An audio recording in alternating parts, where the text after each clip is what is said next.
नमो नारायण। मित्रों, आज मैं आपके सामने पेश कर रहा हूँ बेताल पच्चीसवीं का 5वां अध्याय यानी कि 5वां बेताल, सोमप्रभा की कथा। सिसंपा वृक्ष से विक्रम ने पहले की भांति ही बेताल को नीचे उतारा और उसे कंधे पर लादकर चुपचाप आगे बढ़ चला। कुछ आगे चलने पर बेताल ने फिर मौन भंग किया। वह बोला, राजन, तुम एक कष्टकर कार्य में लगे हुए हो जिससे मुझे तुम अत्यंत प्रिय हो गए हो। अतः रास्ते में तुम्हें श्रम को भुलाने के लिए तुम्हें मैं ये कहानी सुनाता हूँ। बहुत पहले उज्जैनी में हरि स्वामी नाम का एक सद्गुणी ब्राह्मण रहता था।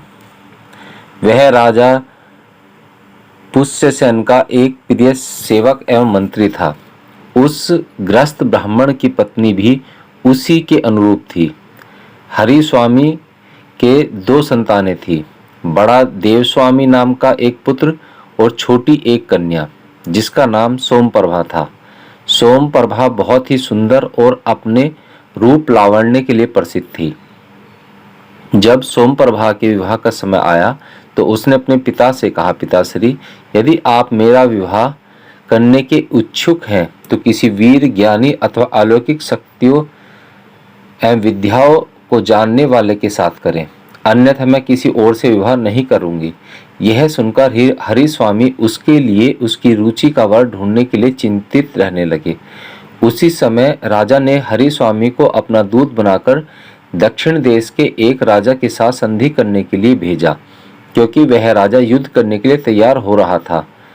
जब उसने वहां जाकर अपना कार्य संपन्न कर लिया तब उसके पास एक श्रेष्ठ ब्राह्मण आया। उसने हरि स्वामी की कन्या के रूप लावण्य की बात सुन रखी थी। उसने अपने लिए उसकी कन्या की मांग की। हरि स्वामी ने कहा, मेरी कन्या पति के रूप में या तो अलौकिक विद्याएं जानने वाले को या ज्ञानी अथवा वीर व्यक्ति को ही स्वीकार करेगी, अन्य किसी को नहीं। अतः आप बताइए कि आप इनमें से कौन हैं। इस पर उस ब्राह्मण ने कहा, हे ब्राह्मण श्रेष्ठ, मैं अलौकिक विद्याओं का ज्ञाता हूँ। हरि स्वामी ने तब उससे अपनी विद्या का कुछ चमत्कार दिखाने को कहा। उस ब्राह्मण ने अपनी विद्या के प्रभाव से तत्काल एक आकाशगामी रथ तैयार कर दिया। फिर उस ब्राह्मण ने हरि स्वामी को अपने उस मायावी रथ में बैठाया और उसे स्वर्ग आदि लोक दिखला लाया। उसके बाद संतुष्ट हुए हरि स्वामी को वह दक्षिण देश के राजा की उस सेना के पास लौटा लाया जहां वह अपने काम से आया था। जब हरि स्वामी ने उस अलौकिक विद्याएं जानने वाले पुरुष के साथ अपनी कन्या ब्याहने का वचन दिया एवं 7वें दिन विवाह की तिथि निश्चित कर दी, उसी समय उज्जैनी के एक दूसरे ब्राह्मण ने हरि स्वामी के पुत्र देव स्वामी के पास आकर उसकी बहन से विवाह रचाने की याचना की। देव स्वामी ने जब उसे अपनी बहन की शर्तें बताई तो वह ब्राह्मण अपनी विद्या का कौशल दिखाने के लिए तत्पर हो गया और उसने अपने अस्त्र शस्त्रों के कौशल का प्रदर्शन किया। यह देख देव स्वामी ने उसी के साथ अपनी बहन का विवाह करने का निश्चय किया। अपनी माता की अनुपस्थिति में उसने भी ज्योतिषाचार्यों के कथानुसार 7वें दिन ही विवाह का निश्चय कर लिया।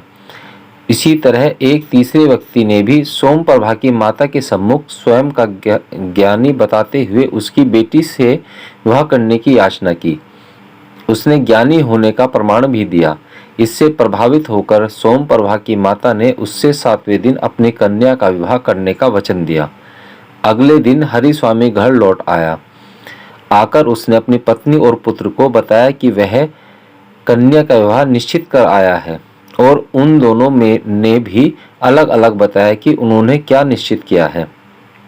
उनकी बातें सुनकर हरि स्वामी चिंता में पड़ गया कि एक साथ 3-3 व्यक्तियों के साथ उसकी कन्या का विवाह कैसे होगा।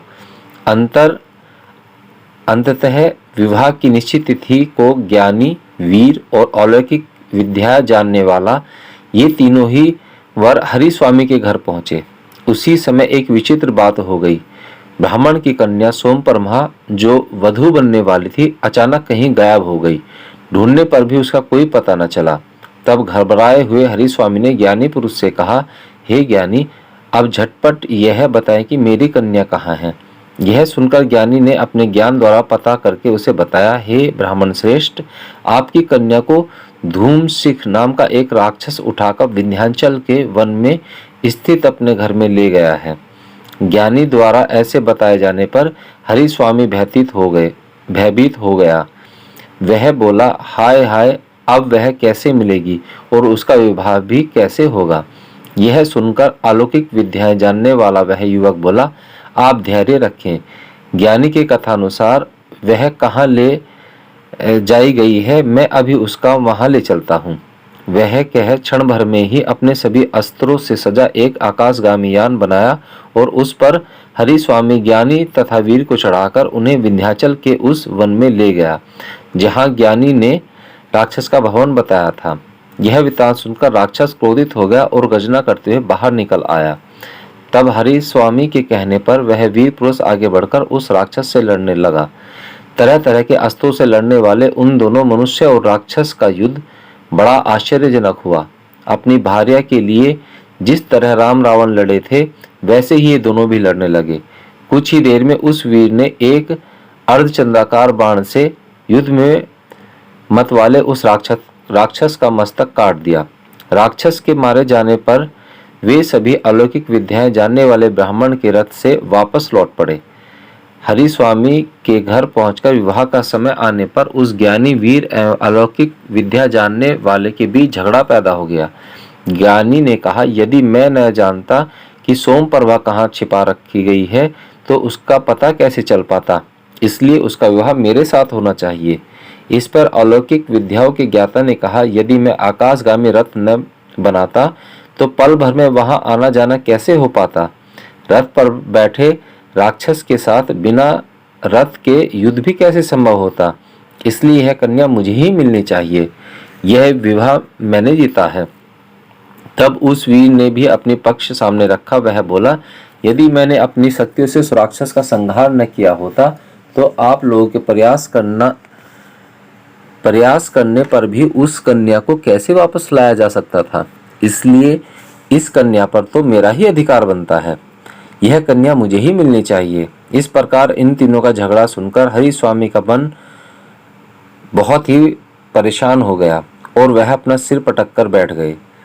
इतनी कथा सुनाकर बेताल ने विक्रम से पूछा, राजन, अब तुम ही बताओ कि वह कन्या किसे मिलनी चाहिए, ज्ञानी को, वीर को अथवा अलौकिक विद्याएं जानने वाले उस व्यक्ति को। सब कुछ जानते हुए भी यदि तुम उसका उत्तर नहीं दोगे तो तुम्हारा सिर फटकर कई टुकड़ों में बट जाएगा। बेताल की यह बात सुनकर अपना मौन तोड़ते हुए विक्रम बोला, बेताल, वह कन्या उस वीर को ही मिलनी चाहिए, क्योंकि उसी ने उद्यम करके अपने बाहुबल द्वारा उस राक्षस को युद्ध में मारा और उस कन्या को अर्जित किया था। विधाता ने ज्ञानी और अलौकिक विद्या जानने वालों को तो उसका काम करने के लिए माध्यम मात्र बनाया था। तुमने ठीक उत्तर दिया राजन। बेताल तत्काल बोल उठा, पर तुम अपनी शर्त भूल गए। तुमने मौन भंग किया और शर्त के अनुसार मैं भी स्वतंत्र हो गया। यह कहकर बेताल राजा के कंधे से उतरकर वापस उसी शिशंपा वृक्ष की ओर उड़ गया। तो दोस्तों, इस तरह से यह हमारी 5वीं कथा पूर्ण होती है। 6ठी कथा हम कल प्रारंभ करेंगे, जिसका नाम है रजक कन्या की कथा। मिलते हैं अगली कथा में।